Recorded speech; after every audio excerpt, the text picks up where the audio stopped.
On the Africa, rule North Sea, biting never bites. Fast water swimming in the girls down in the guys. Fit non seat, black you right by. OMG, Max 4, Robin C, yelling that night. Hot stove talk, Robin C, bringing the high. EC's alive, plus trust under those in my city life. Right? Queens Captain Dreams United, on the rag, Trump out, me stack. Night and under that chocolate flag. Smack that home out the park, rock a deafening. Game time, Robin C, game time, niggas night, under NYC.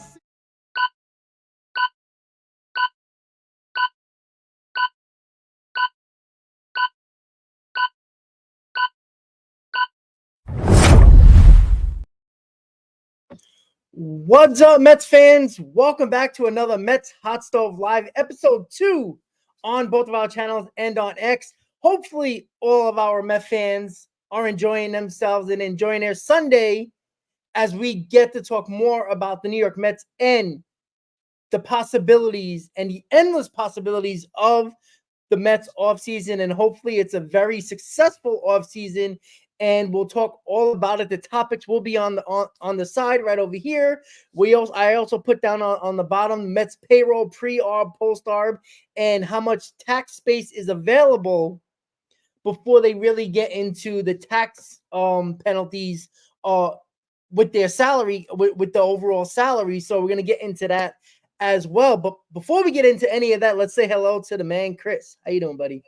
Yeah, I'm doing well. Appreciate everyone being here. Episode 2 of the Mets Hot Stove Live. We got you all off season long. Obviously, we've seen a plethora of topics this weekend. One is the major topic in Mets land regarding Manaea. We'll talk about that as well. Obviously, free agency begins tomorrow. Hopefully, last year free agency, we all know how that went in terms of dragging itself out. Hopefully it's a little bit quicker this time around, although I won't get my hopes up. We obviously know that there's a lot of players that are going to be waiting in terms of signing deals and waiting for other players maybe to sign deals first to sort of set the market. It's kind of annoying. It's a long haul in terms of how we have to sort of sit around and wait and speculate and listen to all the garbage rumors going around from people that, think they have sources and are tricking everybody else. You know how it goes. But anyways, we got you all covered with the latest and greatest news. Appreciate you all being here. Make sure you hit those thumbs up buttons on both of our streams. These are obviously, being streamed to both of our channels. Pop into both chats, vote in both live polls, and we're here to chop it up with you all. So make your opinions heard and known. Let's get into it. Yeah, absolutely. I do feel like it's going to be a pretty active off season with signings and trades. I think that Major League Baseball, and I think it was very well discussed throughout baseball, the teams were complaining, the players were complaining, the reporters were complaining, and nothing was really happening for a while. Everything was spaced out way too much. And it ended up being a boring offseason, unless your team did something the Dodgers were basically one team that did basically everything. And that's basically what happened. So it was a lot of basicallys in there, but that's basically how basic it was last offseason. And it was just Dodgers and everybody else. I think it's going to be very, very active. I think a lot of teams realize that what you can do in the offseason can put you in an excellent spot when it comes to the trade deadline, right? There's too many questions, I believe, with a lot of teams, including the Mets. Last year, there was so many question marks with the Mets offseason, even though there was plans that could have went either way, but there was still a ton of questions with the Mets and many other teams where it seemed like a lot of teams didn't do enough. And going into the season and then getting into towards the trade deadline, there was still questions. I'd rather have a more, I would say, put together team, which I think a lot of us believe that the Mets are going to do. Steve Cohen and David Stearns is going to do. I like to have almost a complete team going into the season where you have to fill in a little bit of the blanks or the problems around your team that you lead into the trade deadline instead of needing the big pieces, because that's when you can really, bleed out your farm system and have to give up way too much. I'd rather have the team ready to go when the season starts and then, fill in a little bit as needed at the trade deadline. But it starts with the Mets doing what they need to do this offseason. And it starts tomorrow at 5 p.m. as free agency begins 5 days after the World Series is over. Thank you, Yankees, for losing very quickly. And now at 5 p.m. tomorrow, it is rumor mill central as you find all the fake accounts, and as Chris said, and all the bad rumors, and might be real, might be not, and you're going to see that a lot. So don't take everything for granted, but it's officially free agency season Monday at 5 p.m. And Chris, I want to get your thoughts. Do you think we're going to see a couple of quick deals? Because you're already seen, players that were already, or at least one in Michael Wacha, who had exclusive rights to talk to a team, to their former team, and sign. Right, that period is going to be over at 5 p.m. tomorrow, and Michael Wacha goes back to the Royals, if I'm not mistaken. Right, I think it was the Royals. So it's a start. Do you think you're going to see a couple of those sign-ins for maybe one of the Mets, or you're going to see a lot in baseball before they become actual free agents at 5 p.m. tomorrow? Yeah. So it was Michael Wacha, he was on the Royals, right? So it was basically kind of an extension type of deal with them. Correct. Yeah, correct. Yeah. He wasn't technically an unrestricted free agent. Yeah. Right. And so I think that, and the Mets have free reign to do this with some of their guys, if I'm not mistaken, right? So they have free reign, but the problem is that, the guys that everyone wants to talk about, and we'll talk about the main guy here next of this topic, the show for the Mets is Sean Manaea, right? I think we're mostly going to see that, to answer your question, for the relievers. And we saw a couple of relievers already been re-signed, right? The Braves signed a couple of their relievers to some multi-year deals. I believe Brent Suter as well for the Reds re-signed with the Reds as well. And I think that the early deals, and we talked about this last show, right? What you're going to get in terms of the bullpen and the reliever market. There's a lot of guys that are out there that are going to sign for those one-year deals because, let's face it, you're not giving out long-term contracts to many relievers on the market, especially not this market, maybe outside of a Tanner Scott, maybe outside of an AJ Minter. Someone might give Aroldis Chapman a multi-year deal as well. That's another lefty that's on the market. But all in all, when you take a look at the encompassing reliever market, those are going to be comprised of all one-year deals, maybe two with the club option for the second year, but that's about it. So I think that it's going to get off to a very slow start. I'm not sure exactly what the news around the league is in terms of multiple teams checking in on XYZ player. Obviously, we know about, Juan Soto and the Mets, and we'll talk about that here in just a second. But in terms of the rest of the bats, I haven't heard much of the rumor mill in terms of who's checking in on who. But, I would think that the starting pitching and the bats, it would take a little bit to get going. But I wouldn't be shocked if we see a couple of teams just off rip, just go ahead and sign some relievers to try to bolster their bullpen. So I think that if we see the market get off and free agency get off to a hot start tomorrow, it's going to be in that reliever market for those one-year deals. Maybe those vet guys, Ryan Stanek, I could see potentially either re-signing with the Mets, right, or going elsewhere on a one-year deal. So, relievers of that nature, I would say. Yeah, and I think Michael Wacha, he re-signed for a 3-4 year deal with the Royals. So, that's why I brought it up in regards to, obviously relating to the Mets. And obviously our second topic of the day is about one of our own in Sean Manaea. Is it possible that Sean Manaea, he did talk about, obviously we knew he was going to opt out regardless how much he loved being a Met and everything like that. But I do wonder, are the Mets negotiating with him or Severino and a possible couple of other relievers that are officially going to be free agents as well? I do wonder if David Stearns, he loves doing this. He did it a lot with the Brewers, where he would keep guys that were potential free agents, and it would come to a gentleman's agreement when it came to a contract where it's team friendly, but the player is also satisfied with the number. And again, Sean Manaea, what was he getting? About $14 to $15 million if he didn't opt out or something like that. So I think he's looking closer to 20, maybe a little bit more. And, that leads us right into the Sean Manaea, right? There's a little bit of, I wouldn't say rumors, but a little bit of, I guess, reports that he's looking for that 4-year deal worth around 20 AAV per year. Well, Chris, that's tough because, depending on what the Mets really are doing here, is the lower, I guess, the middle tier pitchers, and Sean Manaea, he might have been the ace for the Mets, but he's in that middle tier, that second tier of pitchers, starting pitchers on the market. We know the big boys. We see them in the topics below. Burns, Snell, and Fried are the big boys, right? Do those guys wait, like the Severinos, like the Manaeas, the guys that are in that tier, wait until the big boys sign so they can have like a benchmark to talk about with other teams, saying, well, I'm that next level. I want to, Burns, Snell, and Fury get about 27 to $30 million. You're going to damn sure think that the middle tier guys are going to get between 20 and $23 million. Like we talked, look what happened last year, right?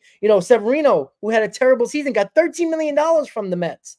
And it just seems like starting pitching is still a premium. And it's going to cost you to bring in starting pitching, even if it's at that second tier like Manaea will be. Would you give Sean Manaea a 4-year deal around that $20 million mark per year? Or will you have to think about maybe he would take a little bit less year, one less year? And I don't think it's really the AAV, Chris. What do you think? I don't know, man. So the thing is that we have to take a look at the quality lefties on the market, which there are very few of. Really, right? There's not really many quality starters in this market. Let's be real. It's kind of sparse. So you take a look at the guys that you mentioned in terms of Corbin Burns, a guy like Walker Buehler, who's in my live chat poll right now. So make sure you guys are voting in terms of, if Corbin Burns is not available and the Mets don't get him, who would you go after, immediately after that as a plan B? But I take a look at the lefties on the market. You got Max Fried, you got Blake Snell now, which was, announced him opting out of that deal, which was worth around $38.5 million, right? I believe for the 2025 season with the Giants, and he opted out. So he obviously wants a long-term contract, and we'll talk about him here in just a second. But, outside of those two guys, then you have your Sean Manaea, right? And then you have, when we talk about the tiers, then you have Yusei Kikuchi, right? And those are really the only valid lefties, in my mind, in free agency in terms of as far as starters go.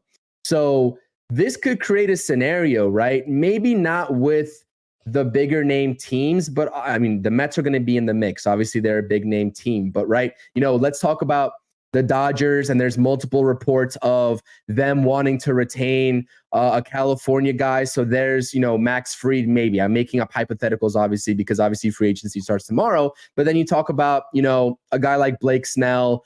There's a whole conversation if the Mets want to go after Blake Snell, but let's say he lands elsewhere, as well. These mid-tier teams that maybe can't afford a Max Fried or they can't afford a Blake Snell will kind of dip a little bit into the bucket of going after Sean Manaea, which can create a little bit of a bidding war. And I really do think the deciding factor here is David Stearns seems like a very level-headed guy, right? No matter what type of money he's working with in terms of what Steve Cohen gives him, he can go out there and say, hey, listen, I'm giving you $120 plus million.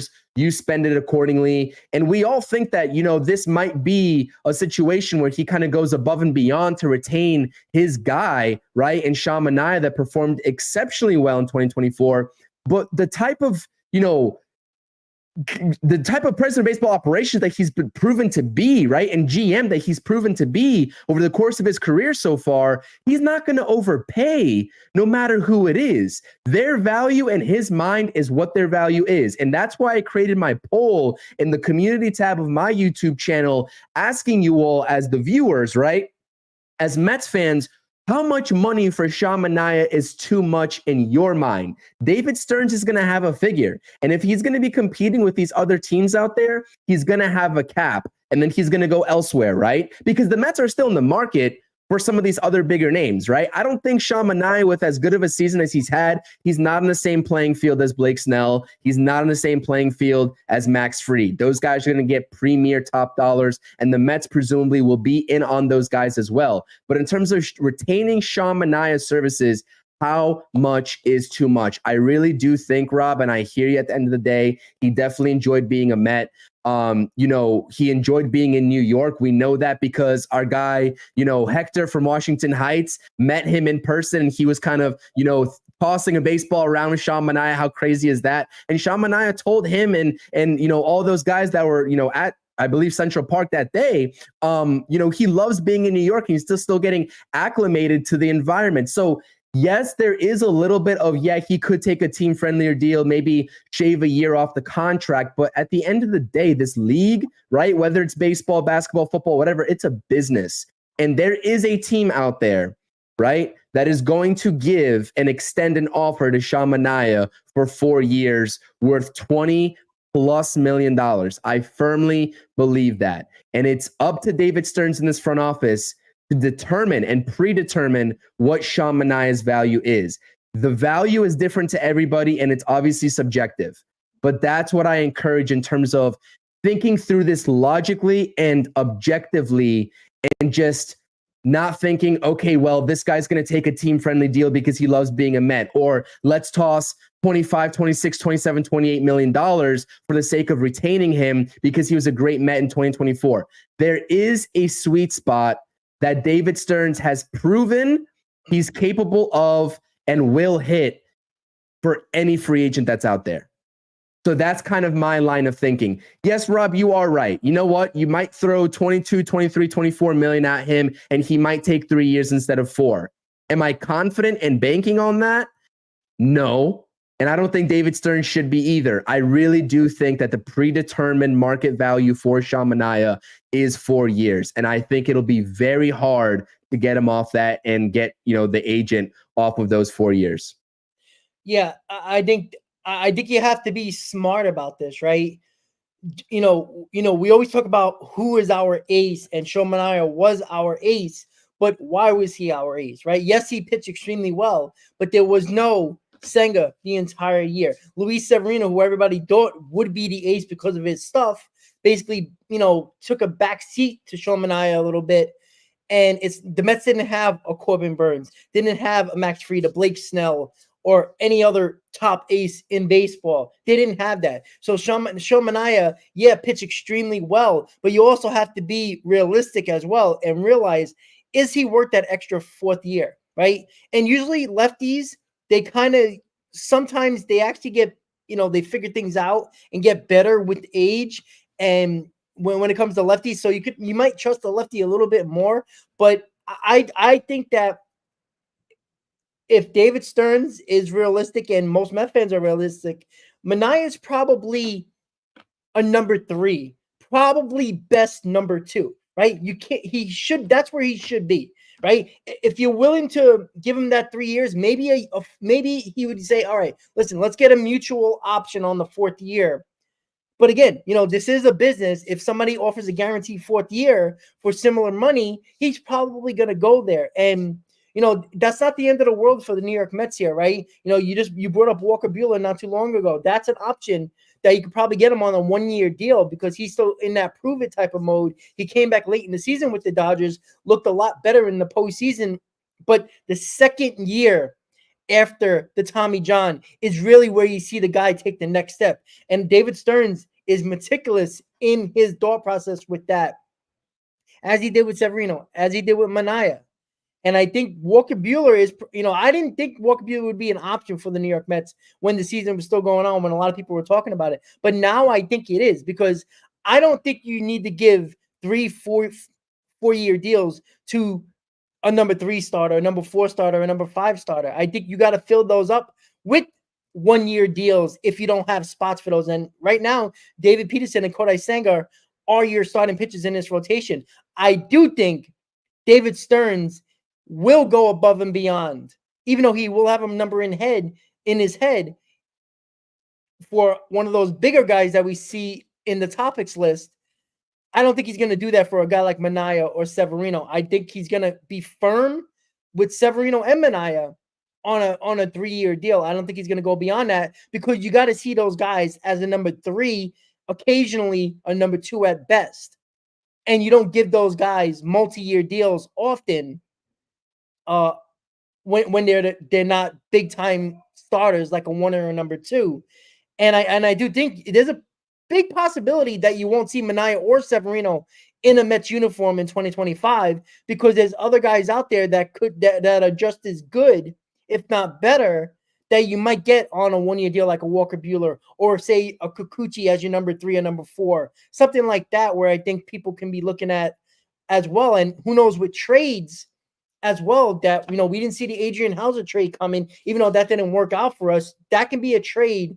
For the last couple of seasons, the Mets have made trades. They made the Chris Bassett trade in 2022. So the Mets seem to always make that trade for a pitcher during the offseason. And that's something that you really have to take into perspective as well, because if they can find a guy like a Manaea or like a Severino, or even a solid number 2 in a trade, well, that kind of solves one of your issues already. And why give a 3-4 year deal to a guy that's probably at best a number 2 on his best day, and probably a number 3, Chris?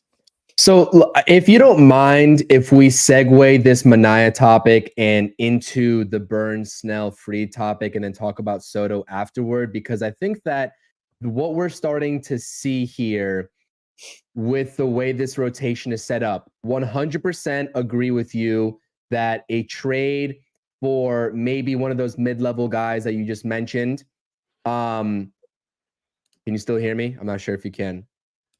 Yeah, I'm okay, sorry. There we go. No, you're good. No worries. I lost my train of thought. Okay, so a trade for one of those mid-level guys is certainly feasible, right? Or you could also trade for a quote-unquote ace. Now, that's a little bit less likely because you got a couple of guys on the market, but in kind of trying to see through with the way they're going to build out this rotation, given the fact that you only have Senga and Peterson, right, more or less, and then your minor league prospects, your Sproats, you have Christian Scott too. Also, you can't forget Christian Scott. But, with how uncertain he kind of looked in some parts of 2024, are you really going to, be comfortable with him as an every 5th day starter versus maybe a 6-man guy? In a perfect world scenario, Christian Scott is my hybrid 6-man, 6th starter, and you just boot Tyler McGill to purgatory. I don't know where you got to, move Tyler McGill, but that's would be the perfect scenario in my mind, is that Tyler McGill is in the minor leagues. Christian Scott is your hybrid 6th guy. He's coming off of an injury. You don't know how, he's youthful as well. You don't know how he's going to really shake out. And then you kind of trade and free agency. Now, again, I just told you that this free agent market outside of those top guys is a little sparse. It's a little few and far between. And so when you kind of segue, into this Burns, Snell, Fried topic, you have to assess your chances of landing one of those big fishes in the pond if you're David Stearns. Do they have a realistic, option or a chance to sign a Corbin Burns if the Dodgers are also a suitor and he kind of likes that organization and likes being on the West Coast? I know we talked about this briefly before, but obviously I want to get your thoughts and opinions on here as well. So what I'm trying to get at here in this little rant that I'm having is that, yes, you can definitely trade to backfill the rotation and replace the production of a Manaea or Severino. That's obviously a little bit more of a riskier route. But, if you're David Stearns, you also might just think about giving Sean Manaea the extra couple of $1 million to satisfy him and just make sure that he comes back in through the doors, because he's a guy that you've already worked with. You know his mechanics. The pitching coach and Jeremy Hefner already knows him. So you don't have to kind of work from the ground up in that perspective. Now, again, how much is too much and how much are we willing to budge here on Sean Manaea? Are we talking 18 to 20, 20 to 22, or 22 plus, right? Those are the differences that I'm talking about. But again, when you look at your top guys and you look at the difference between the top guys and the mid-tier guys, there's a very large difference in this market. And, if you're expecting, and this is what I'm going to say, because this is the entire point of what I'm trying to say, if you're expecting the Mets to build out this rotation through free agency strictly, I would be very wary about that. Yep. And I'm talking about free agency in terms of the external free agents, right? Not including Severino or Manaea. This is the case where both of those guys walk. What's left out there in the market, for me, really isn't feasible to build a rotation that is light years better than what the Mets had in 2024 strictly through free agency. So again, internal candidates are obviously an option.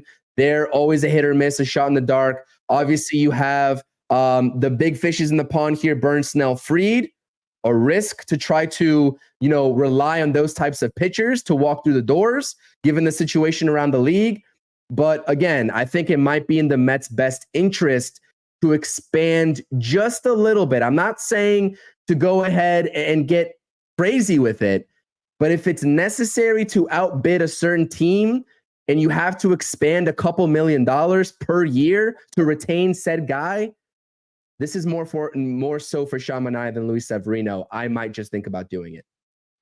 Yeah, and that's the funny thing, right? Because I do think a trade's going to happen for a pitcher, right? I'm not talking about a top line starter. I'm talking about like a mid-level starter, like a number 3, maybe even a number 4, something like that. And we got to remember, guys, we still have too many infield prospects, right? At some point, you just can't leave them in the minor leagues and let them rot. Either they're going to lose value staying in the minors, or you use them for assets. That's what good teams do. People talk about the Mets being the Dodgers, the way they offload, prospects time and time again and still replenish their farm system over and over again. That's how they got Glass now, right? That was a big thing last offseason as well. So you have to remember, at some point, your infield is getting very crowded, especially with the revamp or the shocking Vientos situation where he established himself at least at in the infield. Who knows if he would move to first base or not, depending on the Pete Alonso situation. But say if Vientos is your third baseman of the future, you got Lindor for so many more years, right? Your second base is kind of probably either going to be Acuna, McNeil, Mauricio, right? It's going to be one of those guys. And then at first base, say if the Mets do re-sign Pete Alonso, your infield is basically set. So you have all these infield prospects in Williams, Mauricio, Acuna. You can go on and on down the lower levels of the minor league.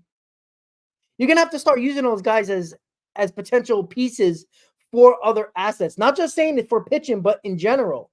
So, and David Stearns knows what he's doing with that as well, right? And he even talked about, when it comes to the pitching side, that he wasn't that impressed, or he didn't say impressed, but he wasn't he didn't like what he's seen from a lot of the guys in the minors, except for Sproat, who had a really good season, but he dropped off a little bit at the end. A lot of our pitchers that we were expecting possibly to see this year in 2024, they kind of had down seasons. So you can't go into this offseason thinking that one of those guys are going to step up in spring training. If they do, great. That's an extra arm you can think about, going into the season, maybe a little bit later into the season. But David Stearns can't work on saying, well, if Sproat looks good in spring training, he can be in the rotation, or Vazel, or anybody else that you want to bring up as a pitching prospect. So he has to go into this offseason thinking that none of those guys are going to be ready to go start in the 2025 season. So that's why it's going to be very crucial to see if Stearns is really going hard after the big name, at least one of them, to be at the top of the rotation. And then a lot of one-year deals once again when you go into the back of the 4th, 5th, because he did talk about a 6-man rotation that he wants to do that. So how do you do that? You got to add more guys. You got to have more depth. And I do wonder if he's going to prioritize one of those 3 guys that we see on the screen here big time, and then maybe give that one multi-year deal to a mid-tier guy like a Manaea or maybe a Walker Buehler or so on and so forth, or just make that trade. So that's going to be the interesting part. But would I give Manaea the 4th year? Yes, because I don't see signs of him breaking down. When it comes to lefties, they seem to get better with age a lot of the time. And when Manaea found his new way, his new mechanics, new way of pitching, you're getting a whole new pitcher that we actually got in June, late June of last year. That's the pitcher we're going to get. Now, results are going to be hopefully the same. But again, there's a book out on Sean Manaea now that just because he looked good this year doesn't mean that, teams are not going to pick him up this year and see how he does this year. There's a book on him now that, they've seen him before. That doesn't mean the results are going to be there. So you also have to take that into consideration as well. But when it comes to Sean Manaea, Chris said he would do it. I would too. I think I would, because I would trust Sean Manaea if I know he's going to be my number 3, right? If he's my number 3, I'm okay with that. I don't want Sean Manaea as my number 2, because if he's on number 2, that means the Mets missed out on the big starters. And that means Kodai Senga is going to be our guy, or maybe a guy that's not Burns, Snell, or Fried in that second tier of pitchers. You get one of those guys to be at the top of the rotation as well. I want Sean Manaea. If we do get him, he's in the middle of that rotation instead of the top 2 of the rotation. That means the Mets had a good offseason, in my opinion. It's supply and demand, Rob. It really is supply and demand. The supply for premier starters in this market is, not good. Let's face it. We just said that. And then the demand is going to be high, for teams across the league. And, fortunately for Sean Manaea, that means his value is going to go past what his normal market value is. And that's just the fact of the matter. And the same thing can be said for, other pitchers in this league. And that's why Blake Snell presumably, turned that offer down, that player option, because one, he wanted a long-term deal last offseason. No one believed in him enough to give it to him, right? At least at his asking price. And then also, right, he's like, okay, fine, I'll sign a 2-year deal with the player option for the 2nd year. I'll prove myself. And he did. He was great to end the season for the Giants. And he's like licking his chops now because he sees this free agent market. Obviously, you have, he has the names right next to him on either side of our screen. But then he's like, everybody else, I'm better than. So it really all depends in terms of what the demand of each of these guys, of these names are going to be. Like I just said, there's a handful of teams in this league that can afford the services of Fried, Snell, and Burns. The Mets are one of them. But there is a whole plethora of teams in this league that can afford the services of Sean Manaea, being one of those mid-tier guys. And that's what makes it harder, and it'll naturally draw the prices up. And that's what we're seeing year after year after year. Guys are going for way above what their market value is. And it's just simply the name of the game. And it's just a supply and demand effect. But yeah, no, I agree with you. I think that, Kodai Senga, obviously, he's going to be there at the top of your rotation. Ideally, if the Mets have a good offseason, you'll find a co-ace with him, maybe even bump him down to the 2. I would love Sean Manaea. I think if you really want to build a solid rotation, Manaea would be your 3. And I think that even if you re-sign a Sean Manaea and they're successful in doing so, right, if they give him a 3-year deal, 4-year deal, doesn't matter.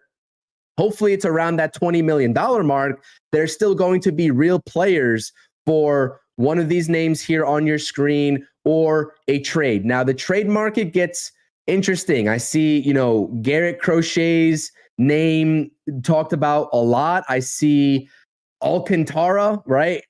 Sandy. I know he's coming off of an injury, but a lot of people want to talk about Sandy Alcantara in terms of if the Marlins move him or not. You got a handful of other guys that we can talk about, and we will talk about this offseason because, it's not going to be, we're not going to see trades happening, within this week, at least not any major ones that I can foreshadow.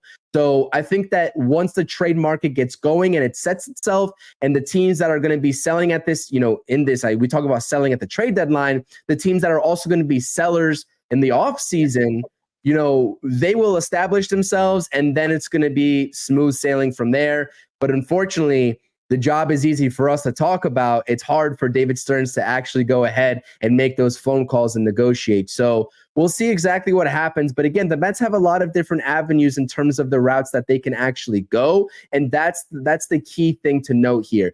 And yes, 100%, I agree with you. I'm all for, this is what we were talking about last Mets Hot Stove in terms of, actually proving or believing in these prospects, that when we talked about it mostly from the offensive perspective, but we're also talking about it from the pitching perspective as well. You have your Tidwells, you have your Sproats, even your Christian Scotts, right? In terms of, we know what he has and what he has potential wise, but we didn't see enough of it, unfortunately, before his injury at the MLB level. So can we really entrust, and can David Stearns really entrust him to be one of those 5 main guys? Something that I really don't want to happen, because I think that, if this happens, then the Mets put themselves in a really bad spot in terms of, the pitching market, whether it's free agency or the trades.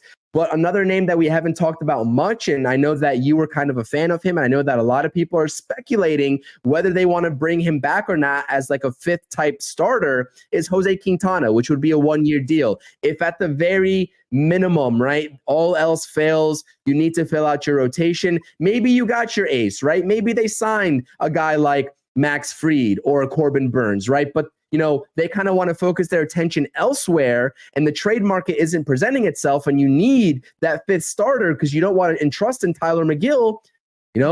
There's other veterans out there that you can kind of do that with for a 1-year deal or so. Again, I'm not advocating for that whatsoever. So for those of you all watching at home, don't think that I am, because I am probably I was the biggest anti-Quintana guy this past 2024, and he proved me wrong time and time and time again. But again, in terms of the flexibility that the Mets have, there's a couple of different ways to go about it. But I really do think that if the Mets don't land a co-ace, right? I should rephrase this. If the Mets go into 2025, regardless of what happened in 2024, with Senga still as their ace, no co-ace, right? And Senga's the number 1 option, and the Mets have to bank on that. I think in terms of doing your due diligence, in terms of putting yourself in the best position, because what are we really talking about this offseason, Rob? We're talking about obviously continuously beating, Braves, the Phillies, etc. But we're talking about getting on the same tier, if not past the Dodgers. That's what we need to be prioritizing and comparing ourselves with. Compare yourselves to the best. How do you get past the Dodgers? Kodai Senga being your number 1 probably won't cut it in my mind, especially over the course of 162 with the lack of innings he threw, right? And how he looked in the postseason. Again, he's going to be a great pitcher, and I have no doubt in my mind that he's going to produce in 2025 for the New York Mets. But having to rely on that is a mistake, and therefore you can confidently say, I'm not sure if you're willing to say it yourself, but I would say it would be a failure of a season if you're going into 2020, an offseason, I should say, if you're going into 2025 with Kodai Senga as your lone ace. On November 3rd, right, tonight, I'm stating that right now. Yeah, I 100% agree with you. If you go into the season with Kodai Senga as your ace, you failed to get a top starter. Let's be honest about that. And not saying that the Mets can't get Juan Soto and, bring back Pete Alonso or, get Christian Walker, whatever it might be. But say the position players are a successful offseason. I don't see how anybody can feel confident in a guy who didn't pitch last year basically at all. What did he have, like 11 inning start pitches, 11 innings last year? I'm not confident in a guy who did not pitch last year. Like, you can't be, because you don't know what you're going to get from him, right? And it's not saying that Kodai Senga can't be good on the mound, right? But you can't say that you have confidence in him when he was out basically the entire season, right? You're playing with fire there. That means you're going to have to rely on, if you do sign Manaea or everybody else who you bring in, you got to put a lot more stock in David Peterson being a whole new David Peterson we saw last year. You're hoping that's the case. That's the issue that you're going to run into. That's why the Mets need an ace, right? There's no confidence. If you have confidence in Kodai Senga, then you must have slept through the 2024 season. And, last time you were up, you were watching 2023, right? You can't do that.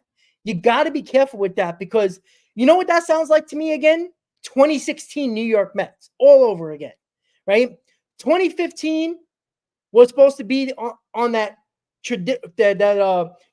transition year, and 2016 was supposed to be the year the Mets go for it. Same thing this year. That's why I keep on referencing 2015 as a very similar year than 2024. Then as 2024, because of those years were supposed to be the year to get the young guys in there, see who's establishing themselves, maybe make a couple of trades at the deadline to bring in more prospects and save a lot of money on payroll. And then 2016 was supposed to be the year. Same thing this year, whereas 2025 was supposed to be the year they spend big, really establish themselves, really be contenders. Very similar. But you got to the NLCS. In 2015, you got to the World Series, right? I don't want a repeat of 2016 where you did minimal offseason additions, regardless of who was the owner, right? The Mets had every opportunity to get better after the 2015 season when they were a couple of wins away to winning the World Series. They could have got back there. You see the Royals do it. You see the Cubs do it. The year prior to them losing, they got back and won the World Series. Why? Because they made themselves better. We got within 2 games of the World Series. I want to get better than that. Now, how do you do that? You got to do that during the offseason. And that's where you have to remember that we got so spoiled by this year. You can't lose focus on what 2025 was and is supposed to be. This was the year we were supposed to spend big. This was the year we were supposed to be contenders. We can't lose focus on that. Just because last year was successful, you can't just say, Senga's going to be back, and Manaea could be as good as this year. Well, what if we do bring back Severino? Oh, what if we don't make really big moves, but bring back Pete Alonso and maybe get a mid-tier right fielder instead of the Anthony Santander's or the Juan Soto? You get the third best thing, right? I think you might fall short there. You can't lose perspective on what 2025 is supposed to be. And that's the year to contend. Just because 2024 was successful and it was a shocker, just like 2015, going into 2016, you can't lose focus on that goal. And if you do that, you're going to be in big trouble. Because I feel it's going to be a disappointment. Because now you're going to have another surprise season with guys that have too many question marks. I don't want too many question marks going into 2025. That's a dangerous proposition for me. Which is why this is a perfect segue in terms of go sign Juan Soto, because that is the best option to mitigate a questionable outfield that you now have. And, I kind of want to get your thoughts and opinions because that was the perfect segue, honestly, right? When we talk about pitching, obviously it's a glaring hole. It's going to start with Manaea and the Mets' decision to bring him back. But also, right, we've been seeing all these updates on Juan Soto. Right. I posted a poll on my community tab on my channel talking about what, the subscribers and Mets fans on my channel are thinking in terms of what his final number is going to be in terms of the contract as a whole.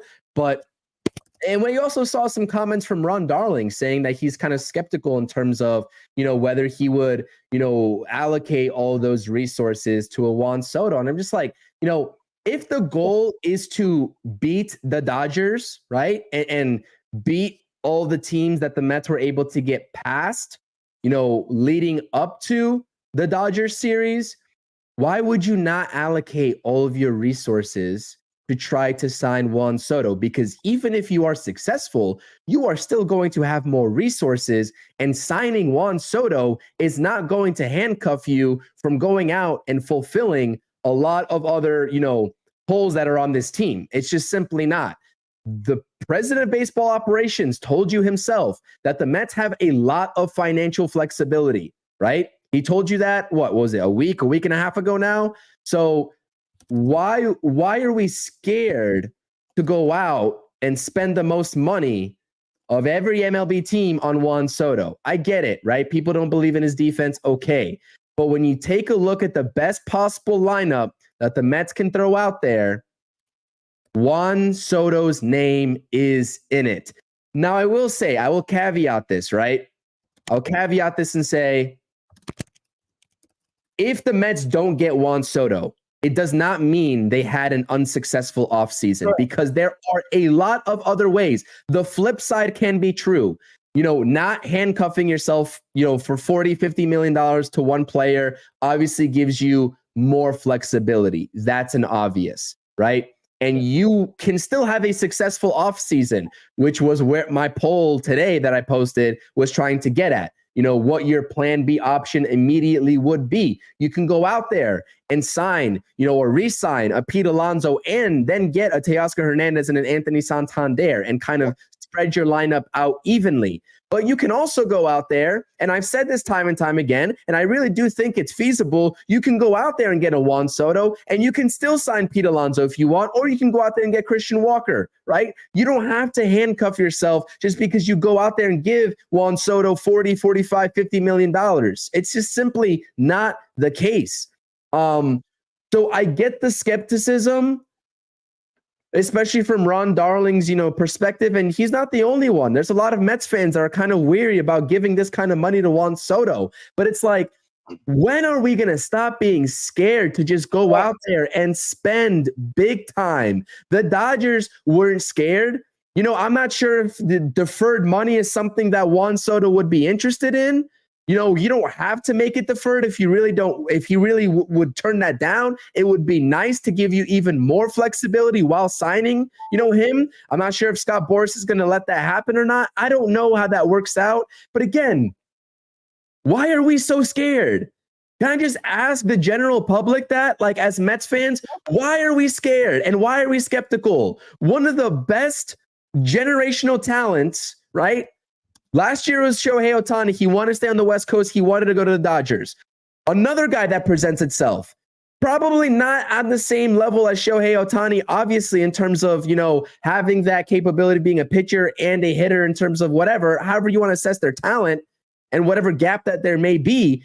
But again, the next quote unquote best option in terms of generational talents, a 26-year-old phenom, no less, it presents himself on the market, and you're going to try to sell me on something, on a point that we shouldn't go after him, when the whole goal is to try to get on the Dodgers level? Come on. I can't rationalize that to myself, Rob. I can't. Again, it is the scared Met fans of the ghost of yesteryear. That's the problem. It's the Jason Bay contract. It's all these big contracts that didn't work out for the Mets, and they are scared of it. I'm sorry, guys, but a 26-year-old who is a World Series champion, who was an MVP, is a guy that basically took the entire Yankees team with Aaron Judge on him, on his shoulders, and took the Yankees to the World Series, who didn't deserve to be there. Why do we forget that stuff, right? We know he's not the greatest outfielder. We completely understand that, right? But there's more intangibles than what that guy brings to a team, right? The Yankees would have never got to the World Series if it wasn't for Juan Soto, right? Go back to the World Series of 2019. Juan Soto was a beast at 19 years old. We forget that, right? Everybody worries about the 12-year deal, right? You can't complain that you have Steve Cohen money, and then a lot of fans who don't want Soto were bitching about this offseason prior. You can't have it both ways, right? You can't be scared of signing one guy, because here's the difference of the Wilpon Mets and the Steve Cohen Mets. If Juan Soto's contract ends up being a disaster, Steve Cohen already has shown you that he would pay for that mistake and still put competitive teams on the field. Scherzer, Verlander, how quickly we forget, right? They were an afterthought this year. Why is that? Because he paid away the problem and traded it away while basically having sunk cost into this team to know that he can make this team better and their farm system better during that same time frame. Well, I will say it would be a little bit of apples to oranges though, because that was like 1 year or 2 years versus like an additional, 6 or 7. But I get what you're saying though. But if anybody thinks that Juan Soto is just going to fall off the face of the map at 26 years old, you're nuts. And I'm not saying that he's going to have MVP seasons for 7 straight years, right?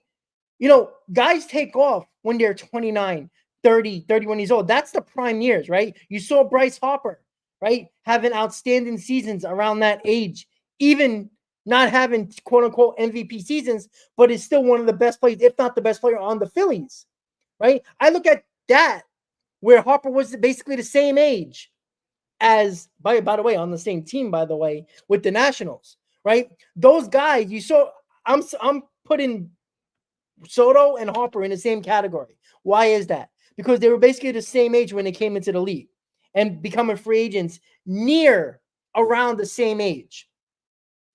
Those years are just coming up for Juan Soto, right? And again, is he ever going to be an outstanding right fielder? Probably not, right? But the kid still won a World Series. He basically put the Nationals on their back.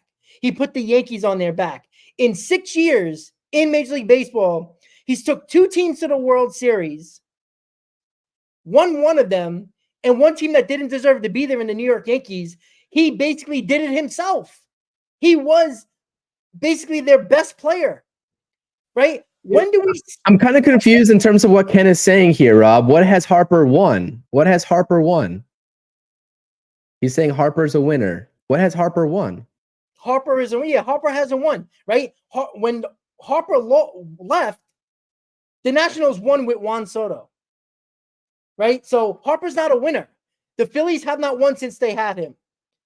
They've lost the World Series, they lost the NLCS, they lost the NLDS over the last 3 seasons. The Nationals were choke artists in the playoffs with Harper there. When he left, they won the World Series with Juan Soto. So Harper's not a winner, right? You can't say Soto's a winner, not a winner, and Harper is. And you're going to say Soto's about the money, yet Harper took the best deal. So he's about the money as well. You can't have it both ways. Again, Ken, you don't like Juan Soto. That's fine. So you're going to have a bias against him. But don't tell me that Harper's a winner when he's won shit. And teams that actually, the team that he left won the World Series the next year. Tell me that's not a bigger sign of him being the problem. Sorry. Ken, no, I didn't say Soto won because of him alone, but he took 2 teams to the World Series that basically didn't deserve to be there. Juan Soto was on a 500 team with the Nationals.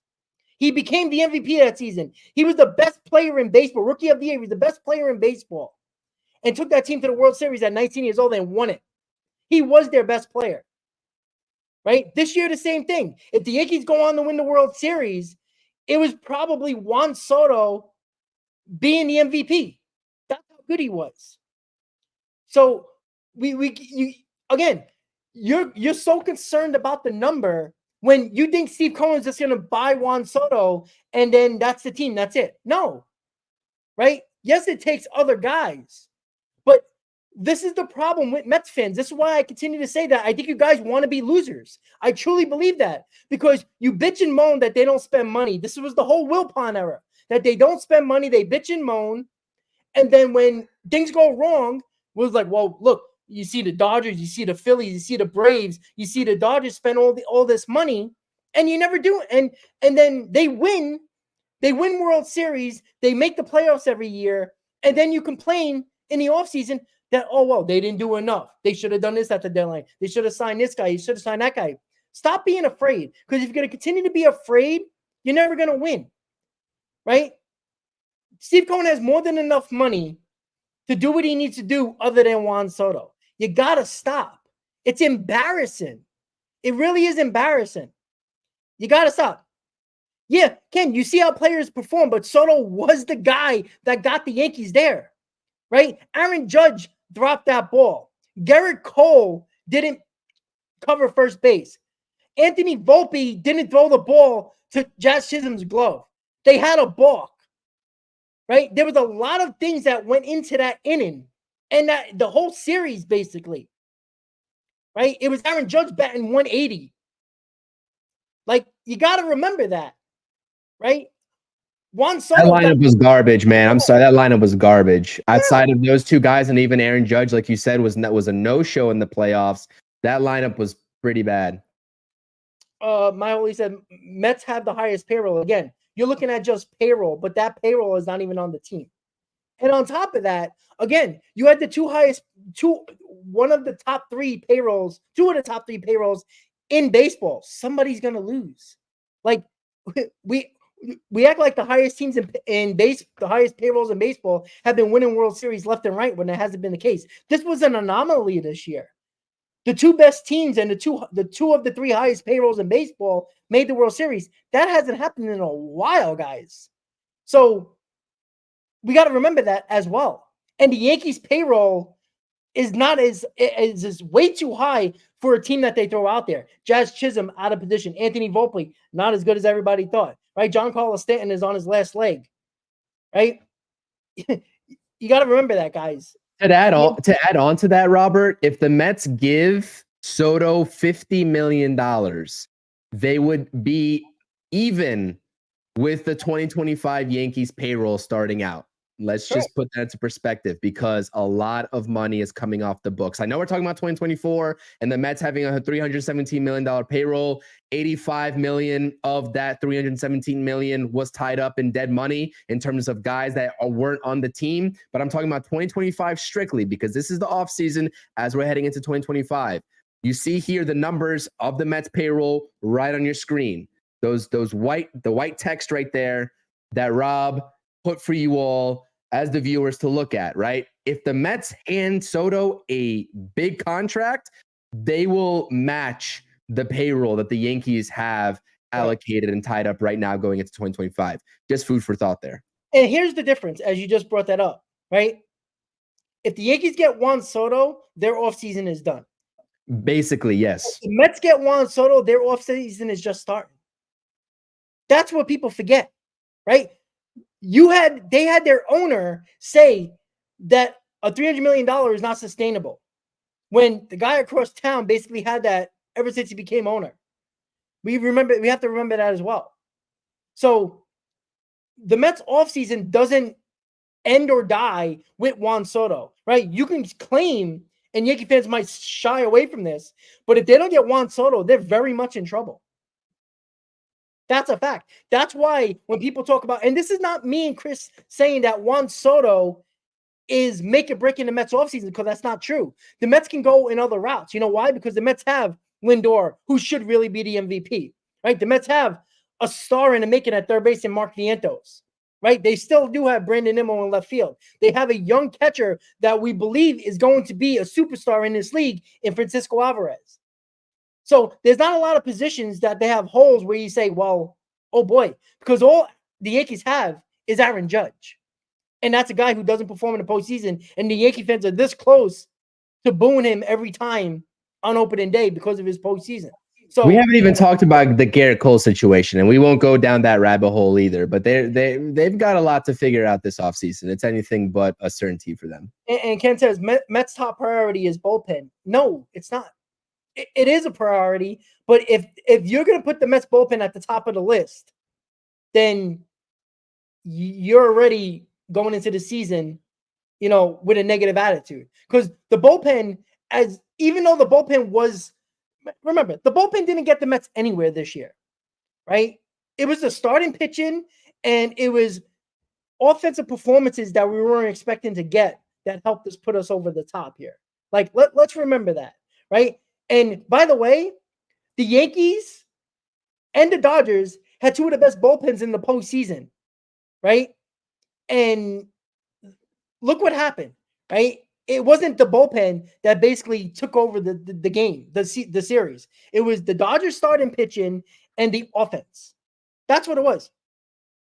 So we have to remember that, right? Is the bullpen important? Absolutely. But the bullpens are a crapshoot every year. We all have to remember that. Right? That's why when I say, besides a Tanner Scott or an A.J. Minter, you ain't going to get guys on 2, 3, 4-year deals in the bullpen. You're going to get a lot of 1-year deals other than the two guys I just mentioned. So the bullpen isn't a top priority over position players and starting pitching. The Mets have no rotation. the Mets have holes position player wise for the most part, especially in the outfield. So those are priorities. The bullpen, you can always get bullpen, right? You don't have to start the season with the best bullpen in baseball. Bullpens are usually always established trade deadline. Look at the years of a lot of teams, and a lot of teams that gone to the playoffs and made runs. It was guys that they got at the trade deadline. Not saying that you need a garbage bullpen going into the season. I think you could do a good job with the bullpen, but you don't have to overspend. As pitching is always a priority, but bullpens now are so fickle that it's high turnover rate. It's high turnover rate with these guys. And I rather give the money to the position players because 9 out of 10 times it's a lot safer of a contract long term than any starting pitcher or bullpen arm. So I worry about giving a lot of money and years to position players because those contracts usually work out better than pitching deals. So I'm not saying don't go after Tanner Scott or AJ Minter. I think those are the guys you should target. But the other ones are, 1-year deals. That's what you're going to get here, right? Look at all the teams. Look at the Padres that had a great bullpen. Look at the Dodgers. Look at the Yankees. A lot of these guys are guys that they got off the scrap heap. Guys that are on 1-year deals, veterans that are on minor league deals that actually established themselves during the season. It wasn't guys that had long-term deals. Who was the closer for the Dodgers? One day it was Hudson. One day it was Trinan. One day, it was another guy. It wasn't the Dodgers didn't even have an established closer. The Yankees didn't have an established closer. Yeah, Luke Weaver, but it wasn't until late into the season. Both of those teams made the World Series. Right? And then look at the flip side. And the Phillies, they had a good bullpen, and look how they did against the New York Mets. Yeah, they crapped the bed. So yeah, I agree with you. It's such there's a lot of different variables that go into the bullpen, and I completely agree with you, Rob. And if it's one guy that I trust to find quality arms that may not be so popular, but at the end of the day, when the season comes around, when the late game situations come around and you need these guys to perform, it's David Stearns. I'm willing to take my chances on David Stearns finding bullpen arms. But as soon as we get, when we get back into this Juan Soto conversation, right, it doesn't have to be just Mets versus Yankees, right? No. It doesn't have to be just Mets versus Yankees. It doesn't. It can be the Giants. I know it's not likely that he goes out there, but they're going to offer him probably. They're going to be in on the sweepstakes. They got money to spend. The Blue Jays, I've heard, they've got a hole burning in their wallet. There's other teams in this league that will give this guy the money if all else fails with the two New York teams. They will. And you look at the deferred money for the Dodgers with Ohtani, I mean, they might not be out on it as well. And I know that Heyman keeps on pushing this agenda of the Dodgers being in on Soto, and he's kind of the spokesperson for Mr. Scott Boras. But, it is what it is. Listen, I think it's going to come down between the two New York teams.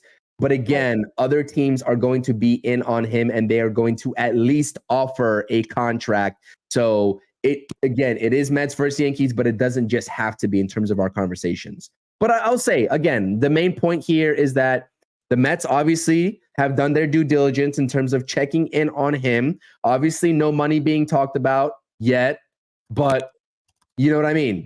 They are very serious.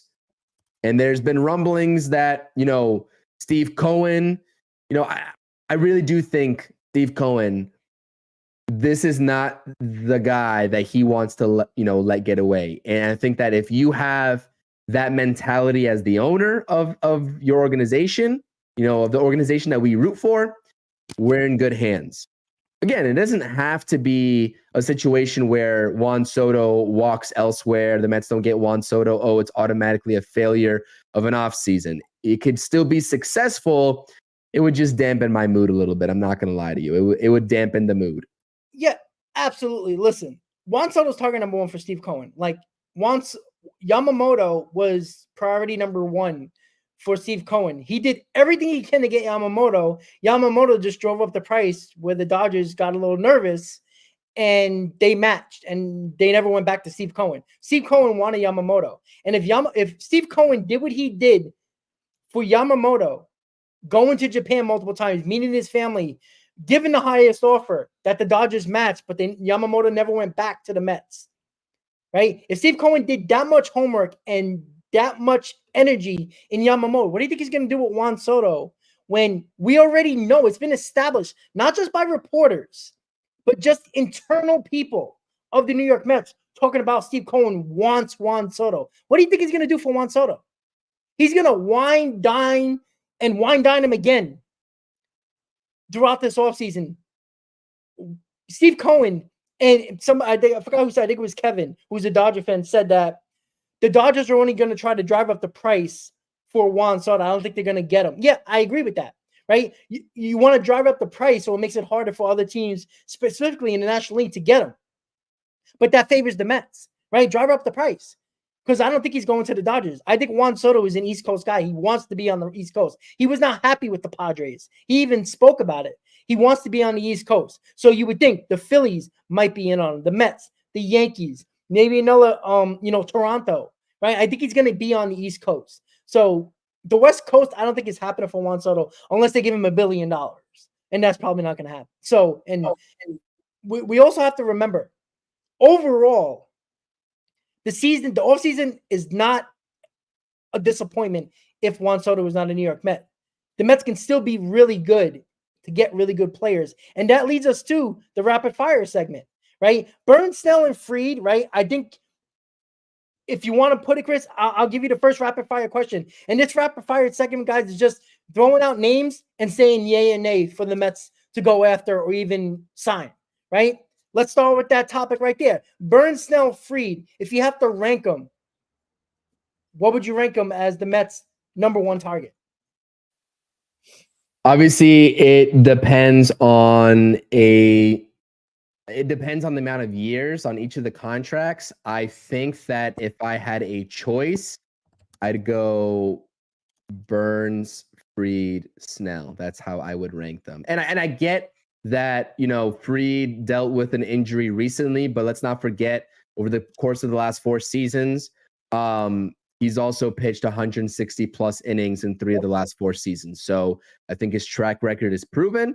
I would say Burns, Fried, Snell, but the last 2 are kind of a toss up. I just give Fried a little bit of the edge, just kind of like an FU to the Braves organization, maybe. Yeah. Burns is obviously number one. Like I like availability. I like a guy who throws a good amount of innings. That means he stays in ball games, unlike Blake Snell. I would rank him the same way. Burns, Snell, Burns, Fried, Snell. But again, it's a toss up with the 2 other guys. Fried has been often injured, which is a little scary to me. And Snell is a 5-inning pitcher. Occasionally, we'll go longer in a game. Right? He will frustrate you throughout the season. Right? Very good pitcher for 5 innings, but then he got to use the tremendous amount of bullpen in that start. And that always worries me in every start because Blake Snell is so good, but very frustrating because a guy can be pitching great and he's coming out in the 5th inning. That annoys the hell out of me. And I don't want to destroy our bullpen with a guy who's pitching well and you take him out every time because you don't want to go past the 5th inning. That's a problem to me. So Burns, 1. I'm going to go Fried 2, even though he's often injured. I think with free pitches, he's really damn good. So, and he will give you length if he's healthy. So I would go Burns, Fried, Snell. Another rapid fire. I'm going to go with Juan Soto, Anthony Santander. Now, obviously, it's Juan Soto, but in perspective, contract-wise, talent-wise, age-wise, production-wise, ranking Juan Soto number 1, obviously. Would you start favoring a little bit towards Anthony Santander, Chris? Over Juan Soto? Yeah. No. Okay. Give me Juan Soto. Give me Juan Soto. All right. I was just curious because, Anthony Santander is a very good player. And, obviously, Anthony Santander is an MVP count. Well, he's probably on the lower part tier of that MVP line. But Juan Soto is an MVP, right? I don't think, you are losing a little bit. I think the energy and the bravado that Soto brings, I think, along with his talent, is next level. But again, if the Mets sign Anthony Santander, Corbin Burns, and a Christian Walker for first base, that's a pretty damn good offseason, considering that what the Mets did in 2024, which wasn't much. So I think it would be crazy. And no, $500 million doesn't matter. I think it's. I agree. I don't think $500 million matters. I don't think $600 million matters either. To be honest, about us caring about it. I don't think Steve Cohen cares about it. I think Steve Cohen thinks that Juan Soto is worth it, jersey sales wise and on the field wise, and what the dynamic he brings to the teams. Because there's no mistaking that Juan Soto puts a team on the next level. And it was established with the Nationals and the Yankees. So that's something that it's not about us caring about that money. If Steve Cohen doesn't care about that money, why the hell should I? Now, if the Mets only sign Juan Soto and nobody else, then I would be concerned. But if the Mets get Juan Soto, bring back Pete Alonso, and bring Corbin Burns in here, nobody's going to give a shit about $600 million or $500 million. Because if Steve Cohen doesn't care, I don't care. I think that's where we kind of lose that perspective a little bit. All right. Now when it comes to the bullpen, Tanner Scott, AJ Minter, which one you want? Oh, man. You up last hot stuff, so I had to get you on that. Oh, man. I think Minter can give you – I think you can get a better deal for Minter. So give me Minter. I'll take Minter. Interesting. All right. Now, last but not least, it's the middle tier people. Ryan Stanek, Phil Maton, right? Guys like that. I'm not saying directly them, but in that next tier of bullpen arms, not the elite closer, 8th inning guy, but guys that are in that third tier. Give me 3 names that you think off the top of your head. Obviously, take Minter out of it. If you want him, that's one.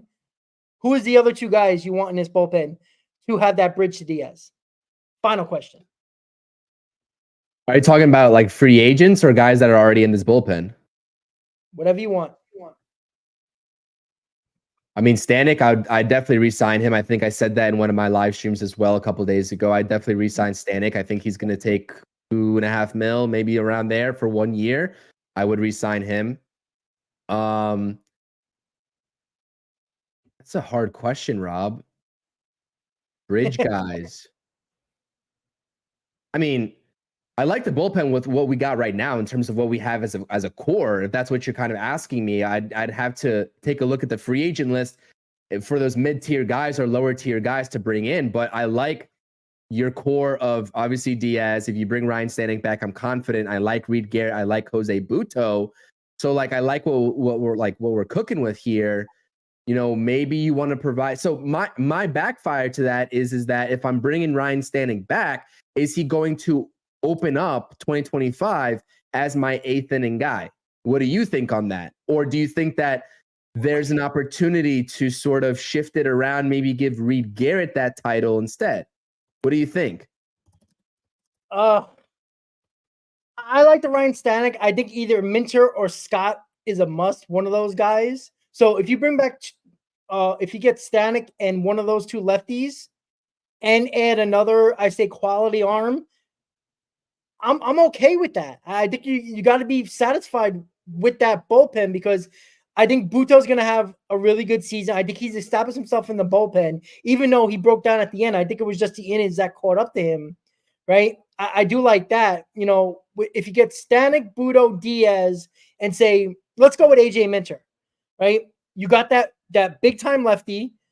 You basically got your 6, 7, 8 guy, and obviously Diaz is your closer. You're going to need obviously other guys. Maybe a Foley would come back, or maybe even another quality arm that might be, another guy that can pitch you multiple innings that you get on the free agent market. And those guys, Ryan Stanek's probably going to cost you a 1-year deal. Minter might cost you 2, 3, along with a Tanner Scott or AJ Minter, maybe a 2-year deal. So that's something to actually look at.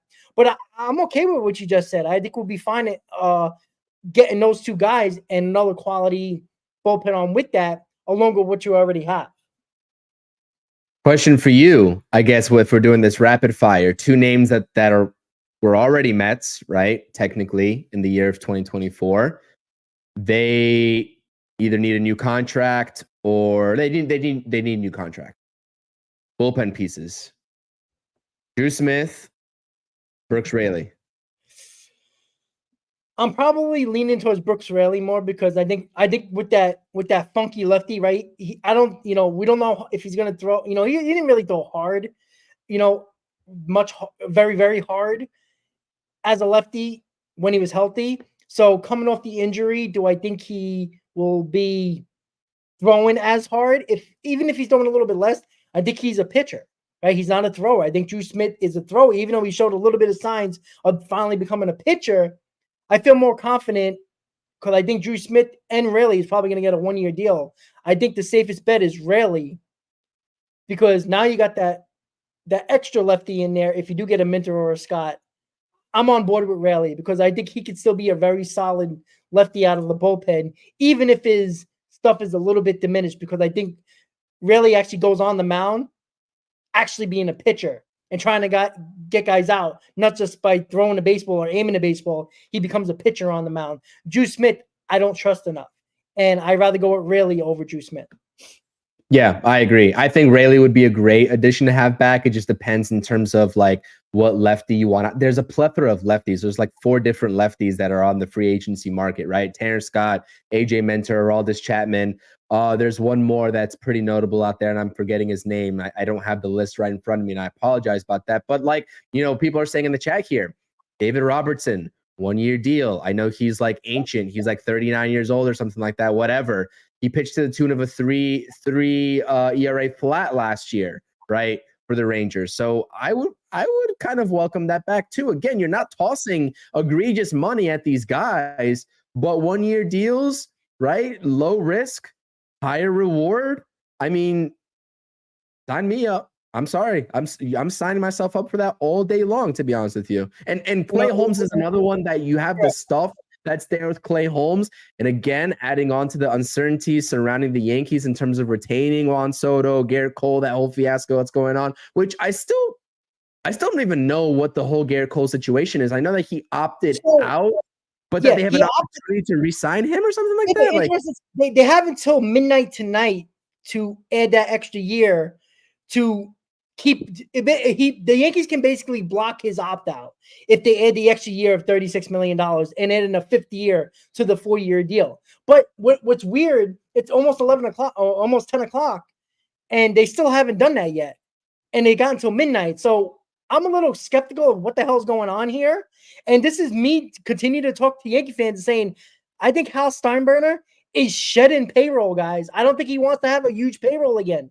So all you Juan Soto believers for the Yankees, be careful what you wish for, because your owner in 2 hours might not give that extra year to your ace. And I'm not saying the Mets should go after Garrett Cole or anything like that. I know that might be talked about if he does officially opt out and the Yankees don't give him that extra year. It would be interesting, though. But at the end of the day, Clay Holmes, if he's not the closer, because he has really good stuff, and if you really take into perspective his years, they were really good. I just don't think he's a closer. I think he's a guy that's probably better in the 6th, 7th, even sometimes 8th inning role. Right? I think the Yankees abuse their relievers. I don't think the Yankees do a good job, right? Because they start off good and then they end up being bad. And the Yankees don't buy a lot of relievers. They get them from, minor leagues. They get them from anywhere. Excuse me. So I think Clay Holmes would be a nice option, but I don't want him to be the number 1 signing for the New York Mets. I think he needs to be better than that. But if Clay Holmes is going to be my 6th, 7th inning guy, I'm okay with that. He has really good stuff. So it's going to be very interesting with the bullpen. Stearns is a guy, I think he's going to find value in guys on 1-year deals. I don't think you're going to see a lot of 2-3-year deals in the bullpen because it's way too problematic every year with bullpens where a guy can have a great year and get paid and not be the same guy, right? What happened to Loop? He left the Mets and you never heard of him again, right? It's guys like that always concern me, and you see it all throughout baseball. So be careful if this guy had a good season and now you want him, because you might get the 2 years or the 1 year of a bad year. Way too, I would say, a little bit too fiery. Volatile. You're jumping in the fire a little bit. Yeah, volatile, exactly. So we'll see, guys. The free agency period starts 5 p.m. tomorrow. We got something special cooking up tomorrow at 5 p.m. And if you go back on my channel, you'll see what I'm talking about, as there's a very special frenzy that might go on at 5 p.m. live stream with myself, CP. And I'm going to try to get some other people on there to have a little bit of a whole roundtable Mets discussion going forward with our New York Mets. So with that said, guys, that was our rapid fire. That was episode 2 of Mets Hot Stove Live. I will be putting episode 1 and 2 on all the podcast platforms by Monday. So you'll have access to just be listening to them on podcast form on episode 1 and 2. So Chris, final thoughts and let everybody know what's going on with the channel. No, I appreciate it. This is a great episode 2. Again, we're just trying to get everybody involved in Mets talk here in the off season as free agency officially starts up. We want to do a little bit of like some pre-free agency talk with what's going on with the Mets, what the rumors are, what we foreshadow the Mets doing this off season. And again, there's still a lot left to understand in terms of the route that this organization is going to take. There's so much flexibility, so many different routes. It's going to be fun to talk about. We got you all covered with the latest updates, reactions, news, all that fun stuff. No, we're not insiders. We won't claim to be insiders, but we'll give you the immediate reactions in terms of what we think about everything and anything that happens in this offseason. So buckle up. You'll be seeing a lot of us. Rob, there was like over 110 people in your chat on this episode. That's awesome. The turnout is awesome. Again, this is being streamed to both of our channels. Make sure you hit the thumbs ups on both channels. That helps us out immensely. This is awesome to get out on the podcasting platforms, like you said, Rob, as well. I can't wait, and I look forward to doing more of these. Hopefully you all are enjoying. I'm going to try to do daily, if not every other day, polls in terms of, giving you all an opportunity as Mets fans to make your voices heard in terms of some, what if scenarios that could present itself for the New York Mets. I did one on a potential Manaea extension. I did one today about, the plan B options in terms of the bats if all else fails with Juan Soto. And there's a couple more as well that I posted. One was about Luis Severino. So pay attention to those community tab polls over on my channel. I'll be dropping a video within the next couple of days, right? As free agency starts, I'm going to try to get it out in the beginning of this week, talking about a compare and contrast between 2 first basemen, right? One is Pete Alonso. One is another guy that a lot of Mets fans have been talking about. You probably know who he is. Again, I kind of teased at it on my live stream that I did solo a couple days ago, but that's what I got planned for my channel again with these Mets Hot Stove Lives. Would be more than happy to go live tomorrow at 5 p.m. directly if we're able to set that up, Rob. Let me know. I'm available. Appreciate you all. Thank you for showing the support and love to, us in terms of these streams. We're here to provide the content for you all again. This is going to be a very busy Mets offseason. I cannot wait for it to get started and for some of the more major moves to get kicked off, because I think David Stearns and Steve Cohen got a lot of those moves up their sleeves. So let's get it. Absolutely. So make sure you subscribe to Chris's channel, and make sure, guys, if you're on X, right, I had over 66 people watching on X. Come over to the channels and subscribe to the channels as well, guys.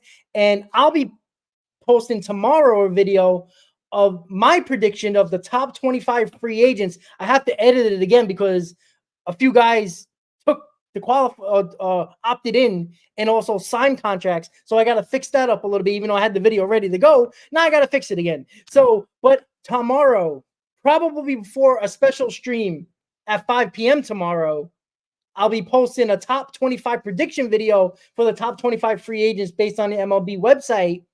So make sure you tune in for that. I know a lot of people have been asking me about it. It will be coming up tomorrow before free agency starts at 5 p.m. So with that said, guys, thank you for tuning in to Mets Hot Stove Live, episode 2. Subscribe, hit that like button, and we'll see you next time on Mets Hot Stove, guys. Have a great night. And as always, Mets fans, let's go Mets. Let's go Mets.